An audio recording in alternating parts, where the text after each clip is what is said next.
Hey everybody, we are going to be talking about brain health. I am Dr. Philip Oubre. This is Aubree. She's a nutritionist here at the practice. And so we're going to be talking about different aspects of brain health. And we're going to keep it pretty broad as far as brain health. That includes anything from brain fog, which includes anybody, ADD, dementia, anything in the brain health world. And we only have 4 videos, so we're going to be narrowing down the topics this time, although we could talk for hours. As you know, I could talk about hours for anything. But Right. so in this video, it's mostly going to be about mold and indoor air quality, so to speak, and how that affects people and their brain health. So we frequently see patients who have whatever it may be, brain fog, fatigue, depression, anxiety, any kind of mental illness is also wrapped into this brain health, brain fog, whatever you want to call it. Because if it's a symptom that directly comes from the brain, then it could be affected by any of the things we're going to be talking about today. Now, that's not really fair because the brain technically controls the whole body. So we want to make sure, like, if your toe hurts, it's probably not a brain health thing, even though the brain is what's telling you it's hurting. But there's a lot more that goes into brain health as far as syndromes than you probably realize. And one of the things that is frequently missed and frequently not talked about, and frequently missed even by functional medicine doctors. I myself was not familiar with that much mold until about 2018 is when we really started getting into mold. So a couple years went by, and mold has really been, the knowledge has been on the rise, and so we're doing this, of course, to help patients, but also other practitioners to become more aware and things to look for. I think people, I think people hear the word mold and they're like, like they feel offended, like, I don't keep my house clean, or I don't live in somewhere like a nice place. But I mean, I did it too, and I'm the mold toxic patient. And I had a functional MD be like, "We should check for mold." I'm like, "That's not a thing," right? You know. And then we actually now treat tons of people for mold, but there's a bit of a stigma around it, I think, as well. There really is, and we've seen some of the nicest houses, even new construction, with mold, because all it takes is one water leak to touch some sort of wood, drywall, cabinet, whatever it may be. We forget that there's natural mold spores in all building materials because it's made from the outside, right? And those mold spores are encapsulated and protected, and they're hardy and they last for forever, basically. And all it needs is just like you can hold a seed on your desk for years, I guess. I don't know. You can hold a seed for a long time, but until you put it in the ground in soil and give it water, it doesn't even hatch. And that's what these mold spores are. Is they live in this in your furniture and your cabinets and your drywall and all that forever. And all it takes is one water leak for that water to touch that mold spore for a long enough time, and then it hatches. And once it hatches, it can survive off of the humidity in the air. So that's another thing that frequently gets missed, is like, oh, we had a leak, but we cleaned it up and it's no big deal. Unless you made sure that it was completely dried out and you dried it out in an adequate amount of time, there could still be mold. Then the other problem is slow leaks. Slow leaks are the hardest to find, because obviously if your water heater explodes, like mine blew up in the garage one day, it's obvious it's raining in your garage. That's a water leak, right? But the slow leaks, the drip, drip, drip, drip, that's happening under the sink or in the shower, or a broken tile in your shower and the water's dripping behind it, that can be a mold source. And that's the ones that no one realizes is happening. Correct. That was a mouthful, but underneath the drain, sometimes that happens, just anywhere behind the sink. And especially if you have one of those cabinets where you go underneath and you have that little kind of like wooden kind of elevation off of the floor, because then there's a whole area underneath there that you can't see. Yeah. Sometimes people point out mildew and mold around like their wet sink or a shower or something like that. That's not what we're talking about. That's very superficial mold. It's usually a non-toxic mold, fairly easy to clean out, even if it's in your grout and stuff. That's not the mold we're talking about. And that kind of goes back to your stigma of, like, if you feel like you have mold, that, oh, it's a dirty house. Right. No, it's really not the mildew around the drain that's making you sick. It's going to be in the wood, in the drywall. And so if you're someone that's struggling with any kind of brain health, and especially if multiple family members, that's always a trigger for us when we're talking and we have one patient in front of us and they're saying, oh yeah, well, my daughter's got eczema, my husband is getting worsening depression, or whatever it may be. My son has OCD, and you're like, okay, there's a lot going on right here. When multiple family members have something in the same household, and then you throw in the dog, right? Yeah. Oh, the dog got a tumor on his back. That's how it always happens. So just be paying attention to that. And so we're talking about mold right now, but it could just be indoor air quality. So there are other things that go into it, like burning candles and plug-ins and cleaning products and all that. But mainly we're going to be talking about mold. Right. So mold poses kind of a two-fold problem is what we tell our patients, is that I always do the wax on, wax off. I don't know how that got started, but the idea is that mold, when it's living and growing in your living space, you can breathe it in and you can have allergies to it and you can actually grow it inside of you. So that is that living, growing mold that lives inside of you. It sounds completely crazy and bonkers that you can live and grow mold inside of you. I didn't believe it at first either, but there's lab testing to prove it. So if you don't believe me, we've got plenty lab tests to prove. My favorite is when you can swab the sinuses and you see it grow on a plate and you're like, 6 molds. Pretty gross. Yeah. Personal experience? No, client. With patients. Oh, okay. So you've got living, growing mold. So if you've been in an environment that had mold, the first step is to get out of said environment, because just more mold spores and live mold coming in can trigger your allergies, your inflammatory response, and it can grow inside of you. So first step is to get out. Second step is you have to treat the living, growing mold that's inside you, because you can't detoxify mold if it's still living inside of you producing toxins. Right, you're just basically breathing them from the inside. Yeah, it's just like sitting next to a campfire and being like, oh, someone like detoxify the air, like this smoke is in my face. Like, how about we put out the fire first and then we can detoxify the air, right? So you have to get rid of the fire, you have to get rid of the living, growing mold. The two places it loves to live is the sinuses and the gut. And once again, I did not want to believe that it lived in the gut, but we've treated enough patients in the gut and seen markers that got better after treating their gut, that mold can absolutely live in your gut. Yeah. After the living, growing mold is treated, then you must detoxify the mold toxins. Now, this part is what makes it tricky, because we test patients for mold toxins all the time, and almost everyone has some element of mold toxins inside them, and of course, the higher they are, the more likely someone is to be sick from them. And the other scary part, kind of Aubree mentioned it earlier about being a mold toxic patient, is that your exposure could have been years to decades ago, and you could still be carrying around those mold toxins. Once again, we've proven this with science, because we've seen people with really high mold levels and we have told them, oh my God, you're living in mold, and they do the thorough investigation. They spend hundreds of dollars trying to fix their house and find the source of the mold, but then ultimately they find out that their house was actually rather clean. So after they've proven that their house is clean, then we repeat, and they do their mold detoxification, then we repeat their levels, and their levels are significantly lower. Yeah. So that tells you that, well, however long they've been living in that house, and we've had patients that have been living in their house for 10 or more years, and they had ridiculously high mold toxins, and then in 6 months or so, we're able to remove those mold toxins and detoxify them, and prove that we got them out in 6 months. So if we were able to get them out in 6 months with the appropriate treatment, why do they carry them around for 10 years? That's scary that we can carry around. Yeah, but they're fat and water soluble. I mean, we've mentioned that before, but to the kind of like... So what does that mean? Yeah, because that's the normal population is that... So kind of like fat and water soluble vitamins, right? Like B vitamins are water soluble. Vitamin A, D, E, and K are fat soluble.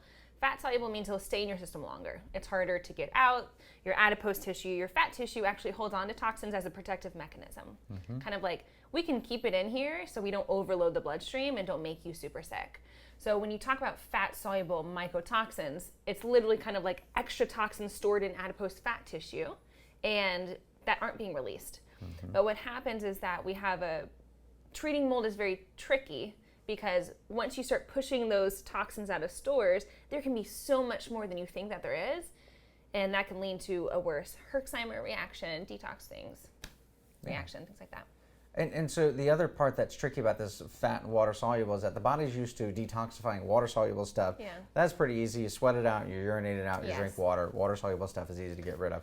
Fat soluble stuff is, as Aubree already mentioned, very sticky. They've proven that it sticks to your DNA, sticks to your cell wall, and it just becomes part of your body, part of your structure. You think of the longer you've lived in a house, I think in my kitchen tiles, you develop that dirt in the ground in between the kitchen tiles. The longer you live there, it's not like you're just splattering mud on it. It's just from use, right? And so every now and then you got to clean out that grout. Well, it's the same way with mold toxins. They stick to your grout and it's stuck to you. And unless you do an actual detoxification program, that stuff can be in you forever, and it's not being adequately removed. The body isn't really designed, we were never supposed to live in indoor mold and those levels, because if you live in a cave, sure, there's going to be mold and stuff in there, but the difference between indoor mold and outdoor mold is that outdoor mold has to compete with other molds, so they're naturally suppressed by the other molds. It's like a checks and balances type of system. Yeah.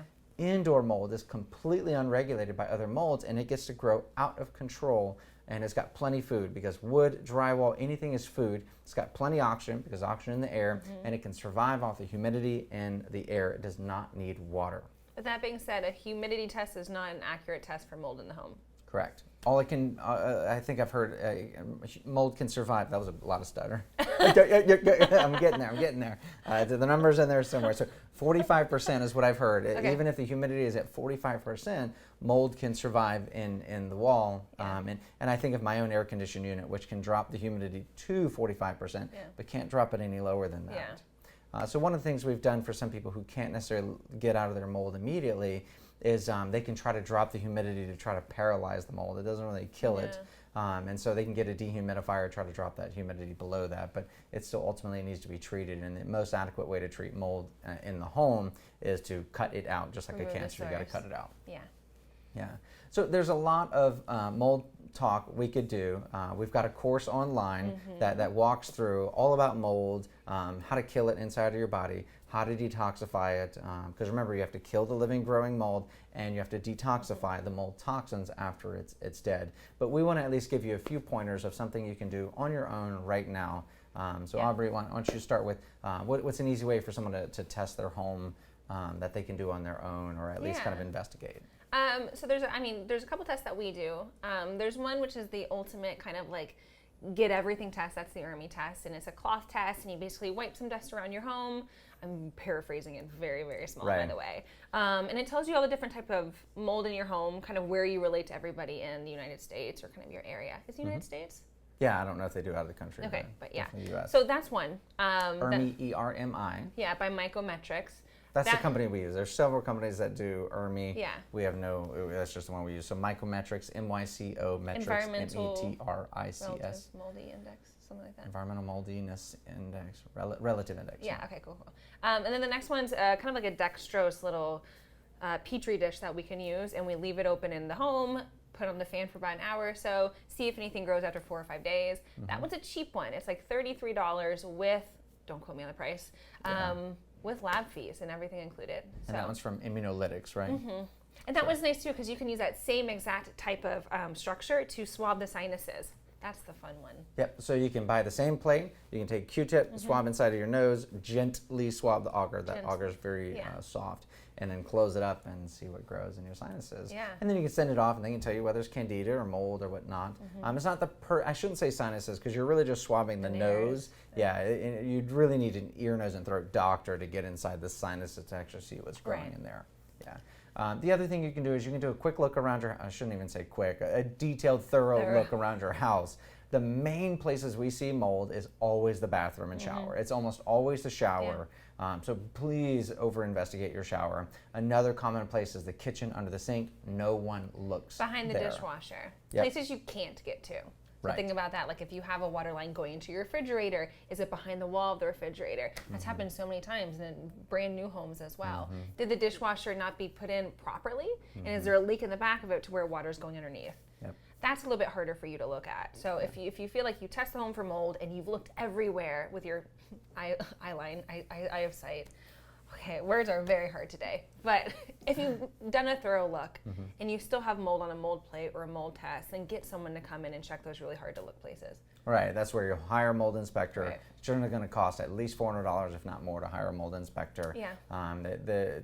I think we'll do more with mold inspectors later. Another thing you can do is you can always shut off all the water in your house and go to your city water line and see if the dial is spinning. If you have all the water off, you should not be pulling any water from the city line, and that meter should not be running at all. Now, if it's obviously like the dishwasher drain pipe, that's not going to cause the water line to go.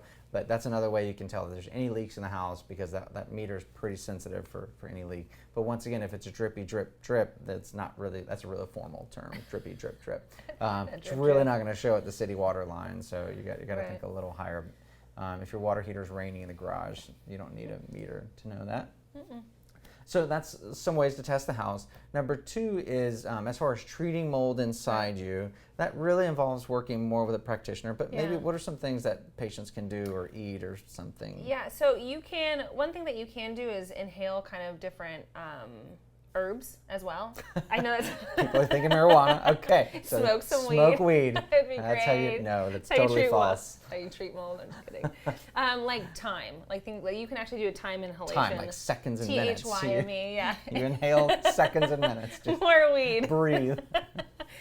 THYME. So you basically put it over a boiling pot of water if you believe it's the sinuses as well, because inevitably if you're living in it, it is in the sinuses. You can do that. Have thyme in boiling water and put your face over it, put a towel on top of it, and do inhalation for like 15 minutes or so. It burns. You'll feel some die off. You'll definitely you can treat that way. There's a bunch of different herbs, and we can always list that in the comments as well. Other than that, I mean, you can do, things at home with food, or what are you talking about? Yeah, I think we're going to struggle to come up with anything that would kill mold inside of you without working with a practitioner or using medications or something. Just because mold is one of those things that it's not like bacteria, or just kind of like I'm resetting the microbiome. Mold is very toxic, and because of the fat and water soluble vitamins, toxins, that when you kill them off, they release more. So you're adding an abundance to what you already have.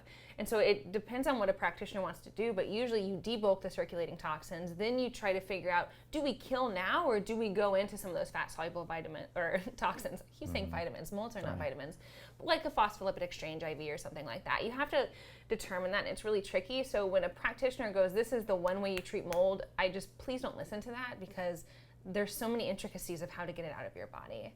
So, you can look at the mold course, and we don't say this is the one way to do it. We kind of go, that's just how we do it. Yeah, this is how we do it, but we do change it for every patient as well. So you can take the mold course, you can learn more about it. I list which supplements to take, and then you can go on our store and buy those exact supplements. We use a lot of biocidin to kill the live, living, growing mold, but we also use prescriptions. So make sure you work with a mold literate provider if you need prescriptions. Finally, mold detox. That's something you can do more on your own. Of course, we've got a detox course that you can watch and learn how to detoxify the mold and use supplements and things that we sell on our store. But that's another thing you can actually do with food, or at least to kind of supercharge your detox pathways. I think too often people just ignore the gut and go buy this detox program from this provider or that provider, and you have to make sure that your gut is intact in order to be able to detoxify. As Aubree mentioned, these mold toxins are fat and water soluble, and they can actually flip back and forth. So the liver loves to detoxify fat soluble toxins. It can dump that detoxified mold toxin into the bowels, but then basically can flip back to water soluble, and as you know, if you drink water, you will absorb it, right? So a water soluble toxin then gets reabsorbed by your bowels, and then you have to fight it all over again. So that's one of the reasons why mold toxins are so tricky to detoxify, unlike Roundup and other chemicals, because they're generally just considered fat soluble if you have trouble getting rid of them. And so what are some top 5 foods you'd say for someone to help mold detoxify? I'd say first thing is removing some of the inflammatory foods, because again, let's say if you had no mold but you were eating inflammatory foods, your body would still hold on to toxins. So you're looking at processed foods. So anything kind of like Kellogg's cereal, anything of like those processed cereal bars and granola bars and things like that, chips, candy, things like that. You have to get that out of the body. I would avoid gluten, of course, because that's the biggest inflammatory food, and you can't detox properly when you have gluten in your body. That's a big statement, but I truly believe it. I do too. But one thing that you can do is you can get a ton of cofactors for detox through leafy greens. So collards, Swiss chard, kale, Brussels sprouts, anything that's really kind of cruciferous as well. The darker the green, the bitter the green, the better. Bitter greens like dandelion, where you actually eat it. Excuse me. It's rough. Dandelion's rough. That actually stimulates bioflow as well, can kind of help purge some of those toxins too.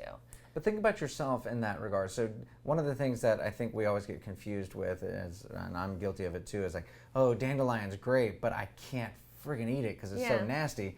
Well, then eat broccoli. Eating something that may not be the best, but it's still great. So if you can only eat one little leaflet of dandelion, but you can eat 2 heads of broccoli, which one do you think has more benefit? The 2 heads of broccoli. Or drink dandelion tea while you're eating the broccoli. It's not as bad. Add a little stevia, a little hemp milk in there. It's okay. What else? Beets and okra are two really binders. good binders for mycotoxins. I think specifically ochratoxin. Okra. Or no, I don't know about ochratoxin, but okra specifically is good for. So okra and beets, two of my favorites as well. Okay. So we kind of circled around a little bit. We said we were going to talk mostly about brain health, and then we launched fully into mold. Yeah. And so we didn't talk a lot about how mold affects your brain, but I don't think you really want to know the biochemistry behind how it does. But just know that it messes with your energy metabolism, messes with your brain's ability to make energy. And everyone has their weak spots. So if your brain is struggling to make energy, one person might get depressed, one person might get brain fog, one person might get memory loss, one person might get cold. And so everybody's a little different. So just know that if you're struggling with your brain, one of the things to definitely consider is mold. Have you been exposed? Do you need to work with a mold provider? And of course, look up our course, buy any supplements online if you need to. And then we're accepting new patients. So call us up if you need someone to help you with mold. Right now, we're able to do telemedicine and see anyone from around the country and really around the world. So if you don't want to work with us, look up a mold literate provider. Yeah, and I think one thing, so being exposed to mold seems very extreme, but just think about how do you feel when you're in your home? Are you at your house and you're like, man, I can't create sentences, I'm forgetting the words, I don't know where I put my car keys for the 4th time, I'm not sleeping very well. Don't chalk it up to maybe a stressful day at work. I would just consider the home, because more often than not, most patients who come in here who have those simple day-to-day symptoms end up having mold exposure and have mold in their home. Yeah, so agreed. Yeah. It's tricky and it's invisible. It's invisible. It's invisible. I mean, unless you can see mold, please let us know. We will pay you to find mold. You're a new employee. Thank you so much. So anyway, like our videos, subscribe, hit the bell so you get our notifications, and we'll see you next